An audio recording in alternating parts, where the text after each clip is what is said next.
What's up, guys? Welcome to Daily Dose of Reddit. This is your host that accidentally bought another copy of Black Ops 4 thinking it was a pre-order for Black Ops Cold War because I'm an idiot that doesn't look at what I buy. So I ended up spending $50 on a game that I already have with a bunch of cool extras, but I'm probably just gonna return it even though it's a hassle. Anyway, Zach, and today's subreddit is r/ProRevenge. Alright, this story's called Better Check Your Facts Because People Know People. Had to post this one. It isn't petty, it isn't regular, and it ruined a guy's journalistic career. The internet has evolved quite a lot over the years. Some people may remember Usenet groups. I know I do. Used to have a lot of fun reading them. Kind of similar in a way to today's Reddit in a way. No matter what the subject was, someone would have a Usenet news group for it. But unlike today's Reddit, it was strictly text. You could download images, but they would take forever to download and could often be across several different messages. Just one of the messages missing, and you wouldn't get the image. Things then improved, download speed slowly got faster, and then there was IRC that came about. IRC saw the same thing. There was a chat room for anything and everything, and if there wasn't, you could clearly create it. If you were to try to watch a video over the internet back then, it could take you a couple of hours to download a music video. You get the idea. This is important for the context of the story. I was a writer on a couple of wrestling newspapers during the mid to late 90s. We only published our newsletters online. You could have it emailed to you or go to a website to read it. Think we hosted on GeoCities or Tripod. Both wrestling newsletters were independent of each other, and I used different nicknames on each. One was more a review and preview newsletter, where we would post reviews of the most recent shows and events, talk about current feuds, and talk about what we may think will happen in the next big event. The other newsletter was a news and rumors newsletter, with a few fun puzzles and competitions thrown in to keep things interesting. At the time, you had a few big-name wrestling news and rumors websites and a handful of small ones. I was a writer on one of the small ones. Sometimes we would get news and rumors from the big-name websites, giving them credit where appropriate. Sometimes we would hear things from people in the business. Everyone had their sources of information. And sometimes we would make an educated guess on possible scenarios based on current trends in the industry. It did get a bit cutthroat at times, with some newsletters claiming that they broke the news first when it had already been published in other newsletters first. And you would even have some newsletters devote all of their time trying to rubbish the other newsletters for publishing false and misleading information. It was rumors. We did not always get it right. Through a couple of readers of my first wrestling newsletter, I learned of a huge surprise in the works for one organization, which could potentially lead to something happening at a big event coming up. I won't mention the surprise, but it involved a person from another sport. No other wrestling newsletter had reported it, so I included it as a rumor on the second newsletter. I was instantly rubbished by one of the major wrestling newsletters at the time, publishing a clearly nonsense rumor that would never happen, only for that very same newsletter to publish the exact same rumor 2 or 3 days later, and claim to be the first ones to publish it. This sort of stuff happened all the time. It did not bother me at all. Anyway, I happened to have a few wrestlers who actually read my first newsletter. No big names as such, but a couple of lesser-known wrestlers in the big organizations. I knew who they were, but refused to reveal their identities back then, and refused to reveal them now. One of them let me know of an unknown fact from a major match a couple of years earlier.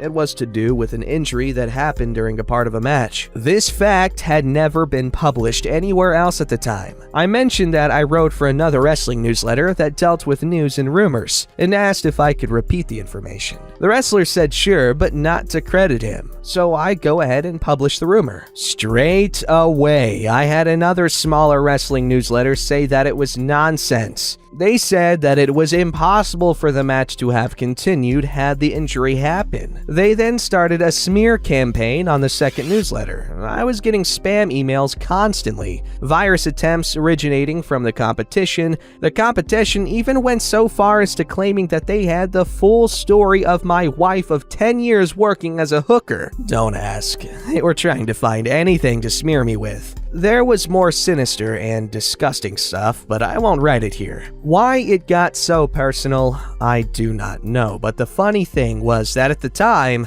I was a 22-year-old single university student, and if I had a wife of 10 years who was working as a hooker, I would have had to marry her when I was 12. But his smear campaign was working. Our readership dropped by nearly 50%. It was time to get some revenge, although I had no idea just how far the revenge would end up reaching. Firstly, I approached one of the bigger wrestling newsletters. They would often run ads at the bottom or rear of their newsletters for affiliated newsletters. I organized a new affiliation with them, removing an affiliation they had with the competition. Small potatoes. I started promoting the second newsletter heavily on Usenet in some of the wrestling groups, which ultimately led to an increase in our email subscription base, greater than it was before his smear campaign. This negated any effect that his smear campaign had, but I was hungry for more. I wanted to shove it where the sun don't shine. So I contacted those wrestlers who read my first newsletter.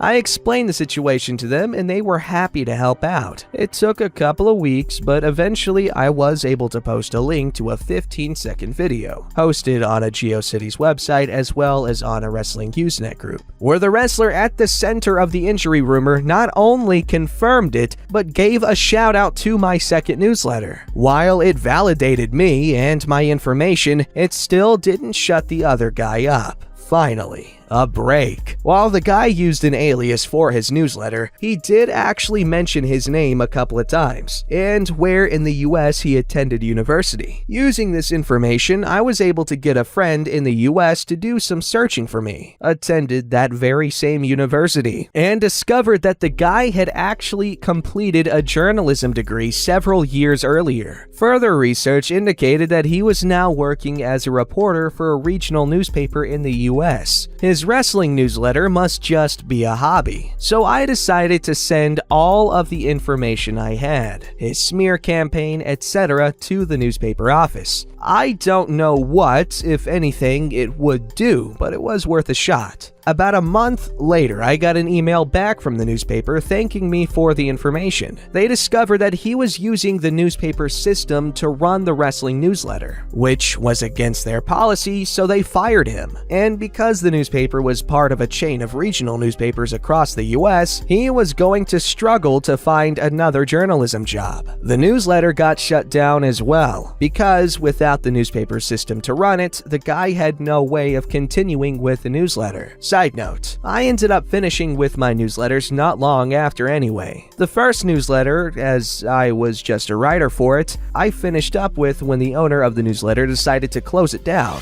He didn't have the time to devote to it due to work commitments. The second one, I started off as just a writer and contributor, then took over their competitions, then eventually took over their whole newsletter. Original owner didn't want to do it anymore, but in the end, I was finishing up at university. I had to move on with my career, so I closed it down. Wow, that was quite the story. Is this like WWE wrestling? Because that is the wrestling I might have kept up with at the time. Wait, when was this? Wait, no, late 90s. I was born in 99, so that doesn't count. But anyway, I used to be big into wrestling, so this is pretty cool. And it's really cool to read about people in the stuff they would do in the 90s on the internet, because it's a very, very different thing now. Alright, this story's called Jackass Manager Gets His Comeuppance. Entirely too many years ago, I started to work at a fast food company. Let's call it Southern State Not Baked Poultry.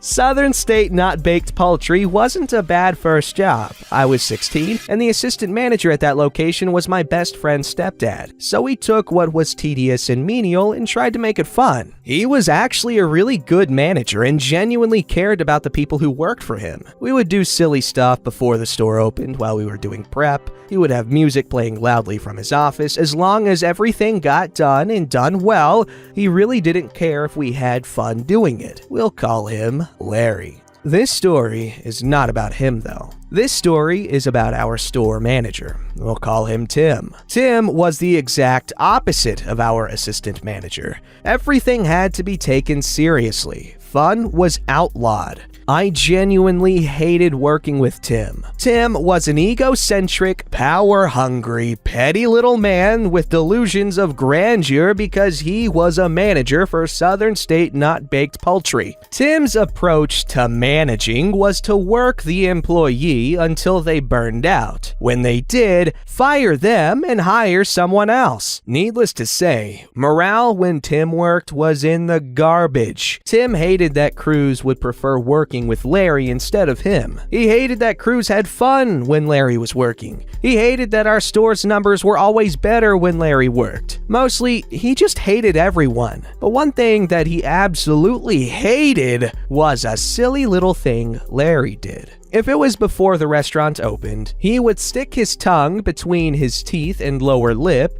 and shout out a "Ha!" name to whichever employee had just walked in. It sounded absolutely ridiculous. I would always do the same thing back, which ended up sounding something like, "Ha, Wowie!" A perfect example of what an ass Tim was is this. There was a young woman who, due to a variety of stressors, attempted to commit,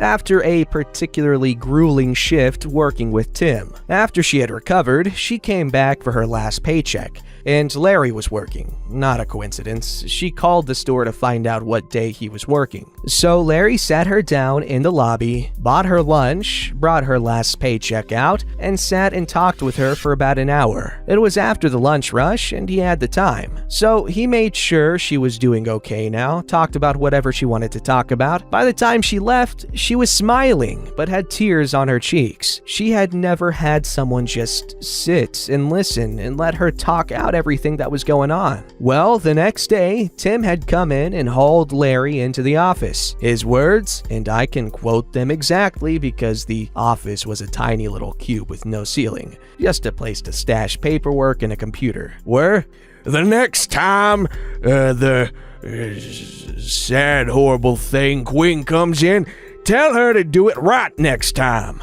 So now you have a clear picture of exactly how petty and vindictive this little man was. Here is where the revenge starts. We were scheduled to have the regional and national bigwigs for Southern State Not Baked Poultry come through our area for an annual inspection. Tim had his eyes set on being one of those bigwigs, at least for the region. Why wouldn't he be? He did everything by the book. That automatically made him a good manager, at least in his eyes. Everything had a checklist and a procedure and a set of written instructions in the book. And if you couldn't meet the expectations set forth in the book, well, Tim would yell at you and berate you, because that's how a manager manages, you see? Well, before the bigwigs got to our store, we knew what day they would be coming. Several of us had agreed that on the day they had come through, we would all screw up just enough to get Tim to blow his cool. Because our regional manager and the national bigwigs all believed that Southern State Not Baked Poultry was a family company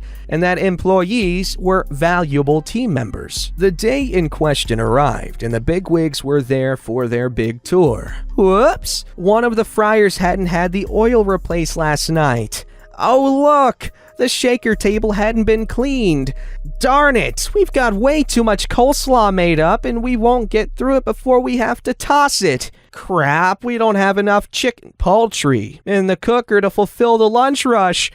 Man, someone forgot to preheat the second cooker. You get the picture. After the second time I took a minute too long to get a basket of poultry into the cooker, Tim absolutely lost his dookie. Yelling, cursing, throwing things. He actually physically pushed me away from the breading station in the middle of the lunch rush, while the regional manager and several bigwigs from National stood there, while we had a line of several people deep at both cash registers and a lobby full of people eating. Tim stood there, gulping like a fish. His mouth was moving like he was trying to say something, but no sounds were coming out. The room was absolutely quiet, other than the beeping of a fryer that was done. I looked at Tim. This was the moment we had all been gearing up for. I looked down at where he had pushed me, a set of handprints in flour on my chest. And I cut loose into him,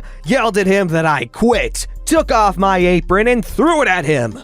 Told him I was tired of his abuse, of his poor management, of how he single-handedly drove morale through the floor every time he walked through the doors. How he was a crappy excuse for a manager, and that if he didn't have Larry and a couple of good shift leads, he'd have driven the location out of business a long time ago. All the color drained from his face, and he bolted to the office cube. The national and regional folks ended up comping everyone's meals that were there in the restaurant. Interestingly enough, Tim was not fired, but he was demoted to assistant manager. Larry was promoted to manager. About 10 years later, I was working at my current job as an EMT. We had just dropped a patient off at the hospital that was across the street from the same restaurant, and my partner was hungry, so we drove across the street and pulled in. Now, I hadn't set foot in that restaurant since the day I had quit, but lo and behold, who is working the counter but Tim himself? And his name tag still shows assistant manager. The restaurant was empty since it was between lunch and dinner time, and I just couldn't help myself. I stuck my tongue between my teeth and lower lip, and as loud as I could, shouted out, "Hot Tim!" Haven't been back there since, but that was around 12 years ago. I'm willing to bet he's still just the assistant manager there. That's a pretty satisfying revenge. That was a really good ending too. Hot Twin! I love that so much. Good revenge. Thank you for sharing. Okay, so lately, you know how I like to do the whole wholesome story at the end of every revenge episode. Well, that's hard, as you know. I've complained about it a lot because I complain about things. It's what I do.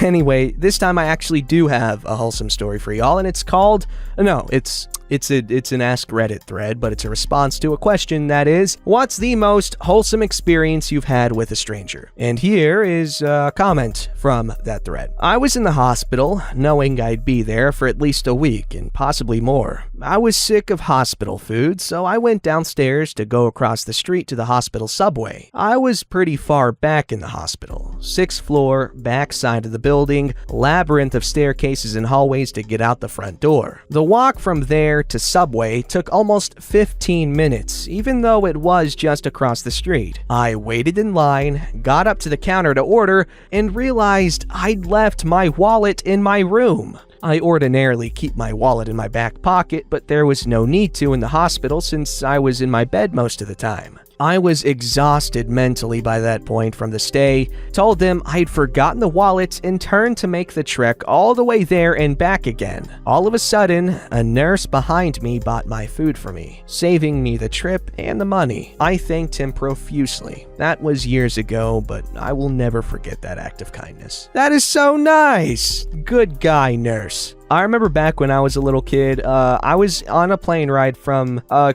Oklahoma to New York. The plane had TVs in them, and to access them, you needed to use a credit card, and I kept asking my mom to, come on, it's only a couple of dollars, and she's like, no, your dad's gonna get mad. And I'm gonna be like, come on, and I wouldn't shut up about it. And then the lady next to us, she was like, oh, I got it, and then she did it. And at first, I thought it was nice, but looking back a few years after that, I was like, oh, she was probably just freaking annoyed with me. But regardless, she did something really nice, and I appreciate it because I had a lot of fun, because that was the first time I'd ever been on a plane with a TV. Moral of the story, don't sit next to kids on planes. Don't forget to like, subscribe, and hit that bell to never miss an episode.